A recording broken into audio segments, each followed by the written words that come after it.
The reason that hospitals haven't addressed this yet, or a lot of hospitals haven't addressed this yet, is because it's incredibly complex and it's a very hard problem to fix. But there are solutions out there. Some of the solutions include really changing the power relationship between the emergency department and the inpatient floors. And a good example of that is Peter Vecellio's full capacity protocol. Essentially what that allows is when patients are boarding in the ED hallways, that once that they're there for a certain period of time, they can actually move them to inpatient hallways.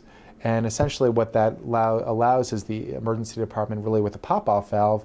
And what tends to happen is that, once the emergency department threatens a full capacity protocol, then they say that patients are going to move to the inpatient hallways. Then it really pushes the efficiency of the inpatient services, and they tend to move people around and actually find space for people.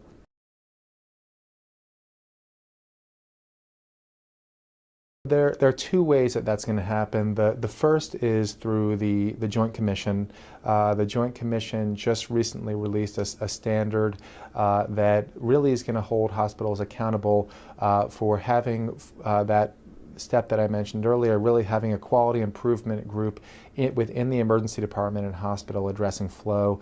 The Joint Commission definition for boarding is 4 or more hours, which I think is actually a concern because, or at least in the part of the ED community, because some hospitals board for much longer and some hospitals board for a shorter period of time. So we don't want patients to actually spend 4 hours there. We would rather them spend much less than 4 hours. But once it really goes beyond 4 hours, that's when you really start running into problems.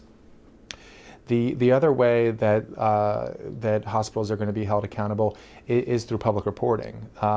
Just several months ago on the Hospital Compare website, there were 2 measures that were publicly reported. The ED length of stay for admitted patients and also the boarding time for admitted patients. It's the hope of the ED community that these measures will be continue to be part of Hospital Compare and public reporting, and also ideally value-based purchasing.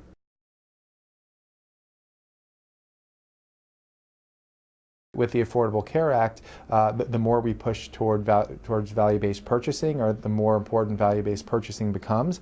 I think particularly if the ED performance measures are part of value-based purchasing, then hospitals will have more incentive to fix boarding. One of the issues with emergency care in general and the Affordable Care Act is the expectation is that when people get health insurance, particularly Medicaid insurance, that it does not, it certainly offers people insurance, but it doesn't necessarily give people access. So our expectation as the emergency care community is that more people are going to be coming into the emergency department and seeking care with us.